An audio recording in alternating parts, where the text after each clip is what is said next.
Welcome to Hello Therapy, a podcast to help you take charge of your mental health through evidence-based psychological tips and tools straight from the therapy room so that you can live life better.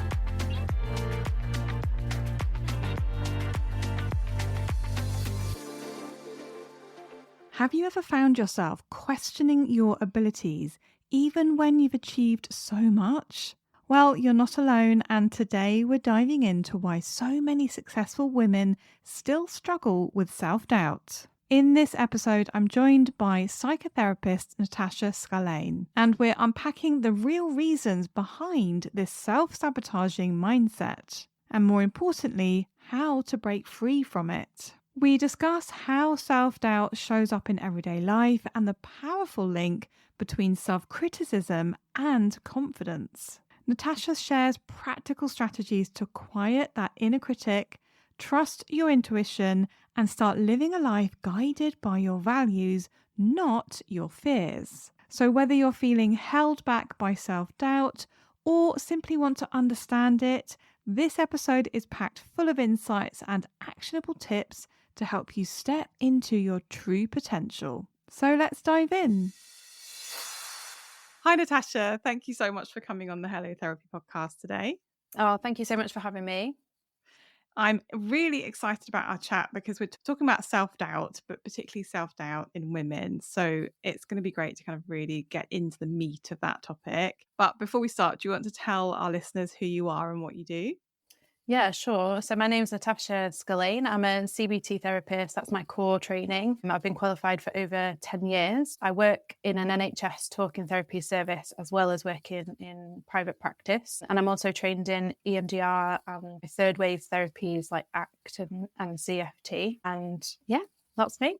Great, thank you. So self-doubt, let's have a think about it. Why do women especially doubt themselves? And how does this manifest in their lives, in their work, in their relationship? Yeah, so self-doubt is the idea that people feel uncertain about themselves and their capabilities.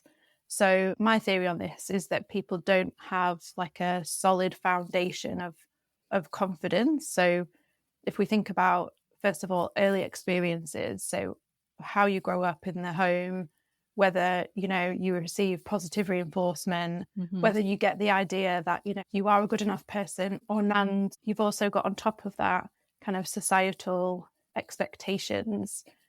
So you've got your internal beliefs and you've got external expectations, whether it's from like parents, whether it's from kind of outside. And I think women struggle with it in particular because even as girls, we're told to be quiet, be nice, be good, and then when that girl becomes an adult, she might have the automatic idea that she's not good enough. She worries about what other people think, and they might set themselves like particularly high standards and then not meet them. So, I'm particularly interested in this idea that there are so many successful women out there, and from the outside, everyone looks like they're winning at life, but their internal world doesn't reflect that. They're still overthinking things, they're procrastinating, they're seeking reassurance, they're not trusting their own judgment, they prefer to stay in their comfort zone, and it's like this fear bubble kind of surrounds them. And yeah, it's such a shame. And the thing is, it's common for us to have it. And, like I have it, I'm sure you have it. Yeah. And it's not that it's something to eradicate because that's not realistic, but we want to change your relationship with self-doubt so that it doesn't have such a negative impact on all these different areas of your life. And I find in the people that I work with that self-doubt often goes hand in hand with self-criticism. I work with a lot of people who are highly self-critical, and the conversations that I have are around how can we help you trust yourself and not listen to that other part of you that is coming in and sort of saying how badly you're doing and that, that you can't make a decision. Do you find that as well in your work? Yeah, definitely. So I think if you imagine like a car journey and you're the driver, I would say like self-doubt and your inner critic are passengers in that car.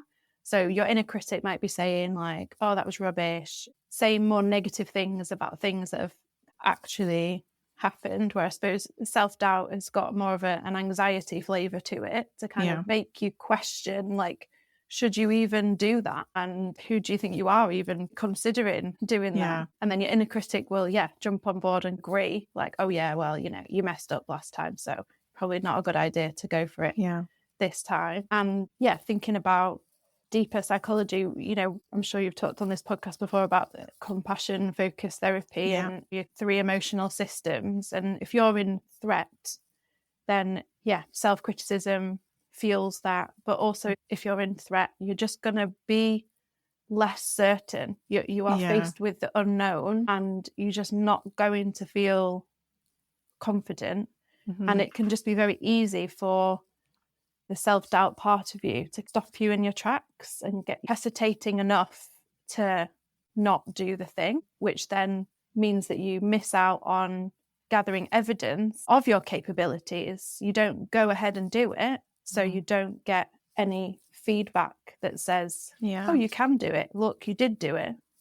Yeah, and self-doubt can have that it's a very almost like a self-sabotaging kind of flavour to it, can't it? Because it stops you doing the things that might move you forward. So you work with successful women. That's your niche, isn't it? Yeah, that's right. And so do you find that women can be like super successful, but the self-doubt is very hidden? Or do you find that you work with women who are quite frustrated about where they are in life, and therefore, being able to work on the self-doubt means that they can propel forward? Or is it both? Yeah. Well, probably both. I would say that, the women I've worked with can, have this kind of sense of dissatisfaction. Yeah. So, for example, I worked with someone before who was running their own business, and if you looked at their LinkedIn profile, you would think everything was absolutely fine. But actually they were struggling with anxiety. They were struggling with boundaries within work. And, especially if we think about female entrepreneurs, a lot of the time people go into that wanting freedom, but you can end up in a jail of your own making when you're saying yes to things that you don't want to do and not trusting your gut when you see red flags in situations. So definitely, if we think about, okay, one of the things that I end up doing with people is get people to think about, their values, and think about, okay, what is important to you, and are you acting in alignment with that?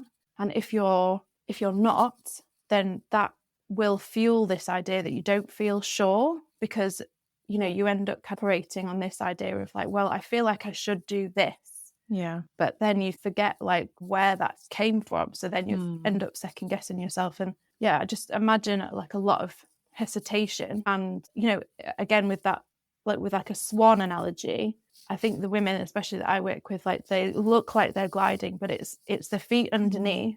And I think it's a very internal experience. Not necessarily, people wouldn't necessarily notice. People wouldn't say, oh yeah, that person doubts themselves, because they're just seeing them at a conference on stage, but they don't know that they were up till 2 the night before rehearsing or whatever.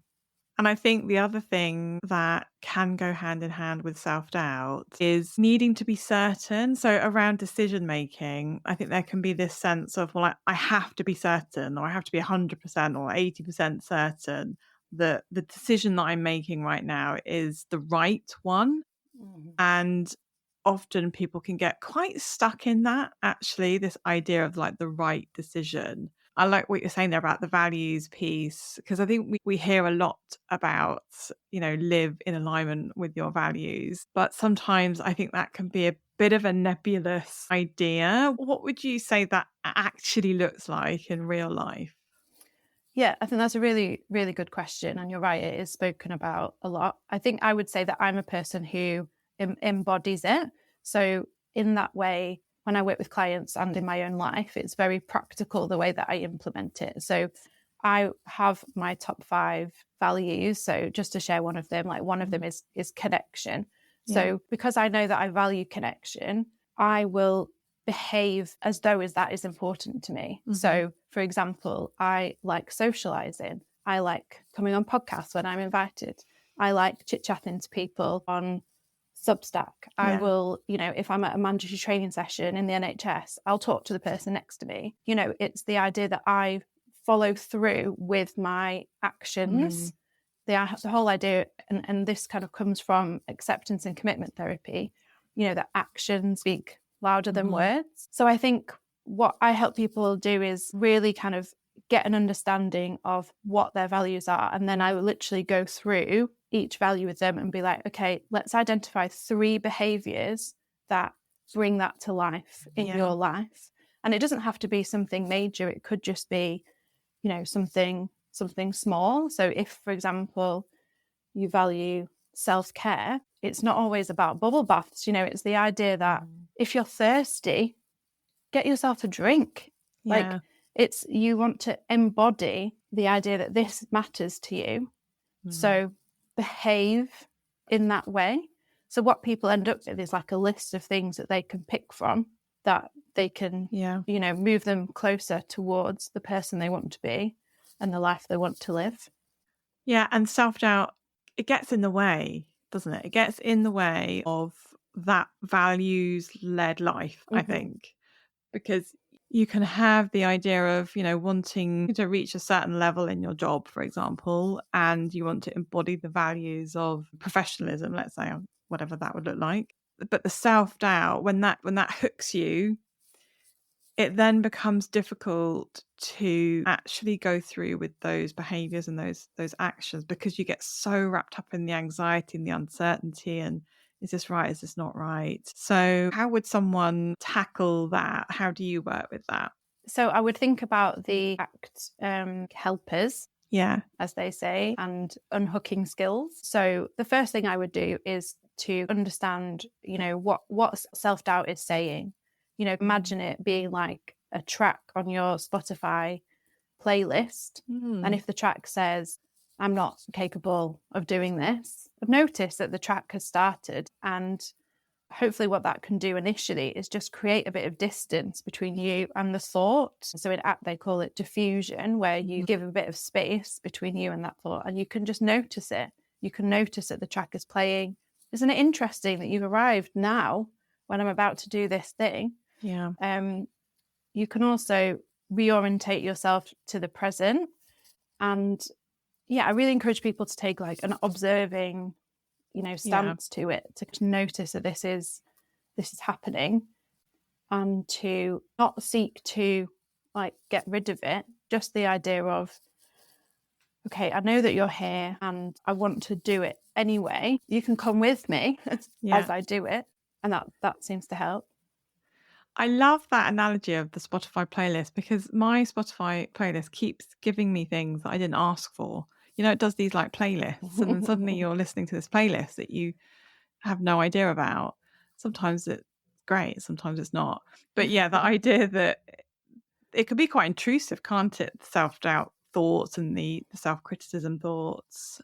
But that idea of, sort of being able to realize, oh, that playlist is playing right now. Like it's dictating what I do in this situation. And how can I step back from it and recognize it for what it is? Just thoughts showing up, beliefs, whatever. I don't have to listen to the playlist or that track. I can move on to another one. Yeah. One of the analogies in ACT is the idea of turning the volume down. Yeah. And being like, okay. But also what I say to people is that, we do work on like an alternative like track that they can listen to, but it's not in a pressure like you need to replace this track with this track. It's more like, let's just pop it on the playlist, give it a chance to like crop up in the shuffle. But it's generally a very balanced track, saying like, we were just talking before we hit record about running a business and marketing and things. Yeah. And I would say I'm someone that I'm working on getting better at marketing. So rather than it being like, if my self-doubt track is like, you're not capable of marketing, the alternative to that is just like, I'm working on getting better at marketing. It's not about trying to convince yourself that you're amazing at marketing. You don't want it to be unpalatable. Like, you want there to be for you to be kind of like, yeah, that is more compassionate, that is more realistic, it's less harsh. Yeah. And I think the other thing that can come up for people is really feeling behind compared to everyone else. Like, we compare very naturally, don't we, to each other in the world. But especially, we have things like social media and all that kind of stuff. So it makes it a lot easier for us to look at the next person and go, oh my gosh, they're doing this, this, and this, and I'm not. But a woman who is self-doubting, self-critical, and feels behind compared to her peers or compared to the people that she's comparing with, like, what would you say to someone like that?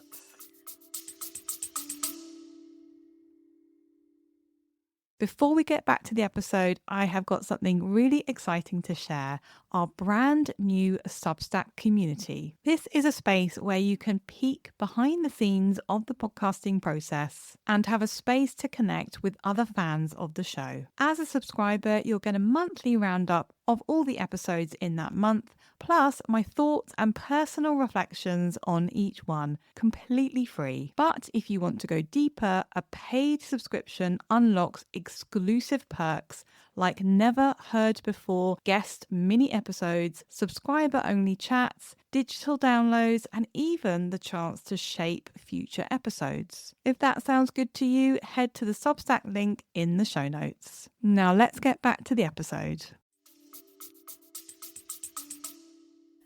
I would say that I would initially review where the plan came from, like the timeline that you feel like you're on, that you are lagging behind on. Like, whose idea was that? Was that society? Was that saying you need to be, married with kids and with a mortgage by the time you're 30? Or is it something your parents did? And, for example, I worked with someone recently who was all their friends were getting married basically, and they weren't, and it was just like a simple question of like, well, do you want to get married? And then it was like, oh no, actually I don't want to. And you're just like, okay, so according to their trajectory, given that they want to get married and they are now getting married, then that's great for them. But actually it's okay for your trajectory to be different. And I think some people forget that you get to define what success is. You get to define what's important. And I feel like this is happening more and more with clients, that it's about, really just taking a step back and thinking, okay, what about you personally? What would you like your life to look like? And, the clock that's ticking is potentially a self-imposed clock that actually we can, take the battery out of. It's tricky though, isn't it? Like, if you are a woman who has aspirations and, has success, but wants to be even more successful in whatever way, and there are people sort of next to you who are doing better, or you perceive them to be doing better, like, it's tough. I think the natural conclusion could be, what am I doing wrong here? And that's when the self-doubt can kind of get its hooks in. Yeah, that's very true. And I think that one of the things to think about is, zooming in on your behaviors. So let's say you're someone who wants to find a partner and get married. It's almost like reverse engineering that, like thinking about, well, what do you need to be doing? And if you're sat at home thinking, there's no point going on dating apps because I won't find anyone anyway. And even if I do find someone that I like, they probably won't like me. And, maybe that I'm older than they want to be, or maybe I'll start dating when I look different, or maybe I'll start dating in the summer, or, there can be all sorts of negative thoughts that result in, avoidance, procrastination, and it's hard then to kind of see any progress. So I would, encourage people to think about, what actions are you taking towards what you're wanting? Because sometimes it can feel like you feel like you're doing lots of things to move you forward, but actually you can be doing a lot of thinking about doing things, but not actually the actions. And it's really understandable to compare to other people. But again, we just don't know what's different. And, things are not always as they seem. Yeah. And, I think as well, I'm approaching my 40s, and all these people who are really excited to get married, some of them are getting divorced. Sometimes it's not as kind of rainbows and unicorns as it seems. And it's much better actually to work on yourself and go at your own pace and pick wisely. Yeah. And I think, to pick up your point, and I use the example of dating, but yes, it's really important to know what your values are and what actions you can take moving towards those values. Mm-hmm. But the actions, I think, also have to be realistic and aligned, in the sense of, so I speak with a lot of people, a lot of women who absolutely hate the dating apps. I mean, it's a really tough environment. And if you're if you're like forcing yourself to use these apps but hating every minute of it, that is not going to get you the result that you desire. So it is sometimes, thinking outside the box a little bit. Well, what else could you do? Yeah. What in-person things are going on around your community, or friends of friends, or let's think creatively about this, rather than getting stuck down a certain path where you are going to end up getting stuck and criticizing yourself for lack of progress. Yeah, exactly. Yeah. And I think as well, I've heard another coach talk about this, Vicky Schilling. She talks about the idea that you need to be careful, like how you're measuring your progress. So someone who's dating, for example, might feel like, well, it's only progress when I get a boyfriend. But actually, progress would be, signing up to that speed dating event, going on that walk, agreeing to go on the blind date to the coffee shop. Yeah. And kind of seeing those steps as progress, chatting to somebody. And even if you date someone for a short time, it doesn't work out, like you're still closer to, finding somebody who is going to be a good match for you. You're gathering information all the time. And I think it's being mindful of how you're measuring your progress, rather than getting like really deflated, because often people stop before something big happens because they don't see that they've been planting seeds the whole time. Yeah. That's so true, isn't it? We do get a bit stuck in or focus on goals rather than thinking about the process that you're in and what you're learning and what you're taking from that process, even if it feels hard. Like with the dating example, when it doesn't work out, or when someone doesn't message you back, like it's hard. Yeah. Or in a business arena, if you put out 5 Instagram posts and nobody likes them, or it's you can feel very deflated and you can feel like giving up. Yeah. But again, it's like, okay, but what have I learned from that? Well, that hasn't quite worked for me. What else can I try? Yeah, exactly. And I think as well, especially being on Substack, I've seen so many different kind of posts on this, but there was one that stands out to me, is this business mentor who said that she got contacted by somebody who booked in, who's never liked a single post. She didn't have any idea, but she'd been following her for 2 years and then like booked in. So, it's the idea that I think, we can't always measure our progress based on external things. Like I think it's about controlling the controllables, isn't it? Kind of, it is. Just going back to the marketing idea, like when one of us promotes our private practice, like, we don't know where that's going to go, who's going to see that. And people may not see it that day, but they might see it in a couple of weeks, or they might come back to it. There's, and there is trust involved. And it's interesting, I was speaking to other business owners last week, and they were saying that one of the things that, there's a lady who's 4 years into her business, and she said that what kind of sets her apart from other people is that she has like a high tolerance for discomfort. Okay. Like the idea that, the uncertainty, the doubt, the not knowing, and she continues. It's kind of like white noise to her. Yeah. And I'm not saying that, she manages that great every single day, But she kind of, thinking about it from a general anxiety perspective, it's the idea that threat versus opportunity, like discomfort and doubt can make you want to quit and stop. And it feels very threatening to not know if there's going to be any positive outcome to this. Yeah. But then, there's the opportunity side of things, but we sometimes have to be a bit patient for that. And, it's hard to be patient, I understand. It is hard to be patient. I think especially nowadays, we want everything now, don't we? Yeah. I think we've become this sort of society where, you open your phone and you can order food and it comes within 10 minutes. Like it's we are all in that. So yeah, it's interesting, isn't it? I'm curious about sort of thinking in terms of how can someone listening to this who experiences a lot of self-doubt, really recognizes that, but doesn't really know what to do about it. What would be some really sort of small but powerful, let's say, daily practices that they could do to build confidence in themselves and build that self-trust? That's a great question. So the first thing I would say is to pay attention to like your gut feelings on things, your intuition, because sometimes what happens is that we have like an immediate sense about something, and then we kind of ignore it and then think about what should I do and what does, Tom, Dick and Harry say about it.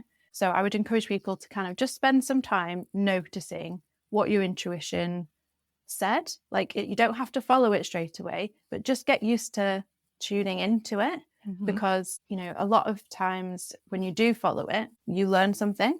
Yeah. Another thing I would say is, if you are going to take some action, like if you say to yourself, okay, I'm going to do X, then do it. Follow through with it.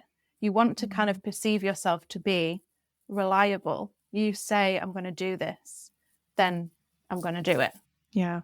And that kind of builds evidence of, when I say I'm going to do something, I do it, and it's kind of it's like a discipline thing.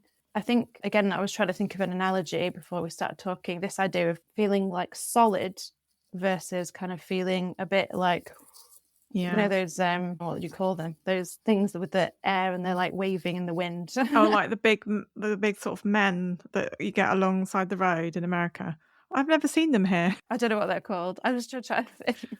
But yeah, you want things to just be a bit more solid. You don't want it to be that the air goes out of you and you just like deflate completely. Like you want there to be some substance behind what you're saying, and it can just help you feel a bit more confident and kind of trust yourself. I have an inner elder. I call it my inner elder. So it's sort of an older version of myself, older than I am, like maybe 60s or 70s, and imagining, what she would say. For me, that's my intuition, the sort of that, as you say, that wisdom. I think we all have that. We all have that inner wisdom that we can tune into, but a lot of us don't tune into it. And it is about harnessing that, isn't it? In those moments where you're in a lot of self-doubt. And I think the thing that I would add to daily practices is just being able to recognize when self-doubt is showing up and what that looks like for you. So, is it very, very self-critical? What's the tone of voice that's kind of showing up in your mind? Or does it show up in a different way? Is it showing up as anxiety? And what would that anxiety say if it was sort of talking to you? Journaling that can be really helpful, and sort of having almost like having like a record of your self-doubt journey, and then you can be in a better position to see the change over time if you really want to commit to working on it. Yeah, absolutely. You want to get to know your personal self-doubt, because for each person it will manifest differently. So I know for me that it can cause a lot of like overthinking. And one of my values nowadays actually is action. And I like dabbled with like, it could be learning, it could be growth. And I was like, do you know what? I just need to say it what it is. I need to, engage in action more often. And it just helps kind of stop the well, not stop, but I just crack on kind of regardless. Yeah. Because I know what's happening, and I know what will happen if I go off into that spiral. Yeah. Because I think also what I would say there is, I think there can be self-doubt where you are imagining like what might happen if you take a certain action or a certain decision. And then I think there's self-doubt that shows up once you've made a decision around something. Yeah. And then it's like, oh my God, this and that. So I think there's almost like there could be two different types. Yeah. But they still produce uncertainty, anxiety. And I think journaling or just sort of having a little record in your notes in your phone will help you work out which type and is there a pattern to it. Yeah, absolutely. Yeah. Because if you make a decision out of vision of other people, then you can have your own internal kind of angst about that. But then you make the decision, and then you like share the decision with other people and they might start questioning it. And then that will, come back on you and be like, oh my God, what if I made the wrong decision? Or they don't agree with my decision, or they wouldn't do that. What does that mean? Does that mean I've made it wrong? You can definitely, lose time doing that. Yeah, absolutely. Well, that's been such a great chat and lots of imagery today, like that you talked about, Natasha. So thank you so much for coming on the Hello Therapy podcast today. Oh, you're so welcome. Thank you. Thank you for listening to this episode of Hello Therapy. If you found it helpful, don't forget to subscribe, follow and review.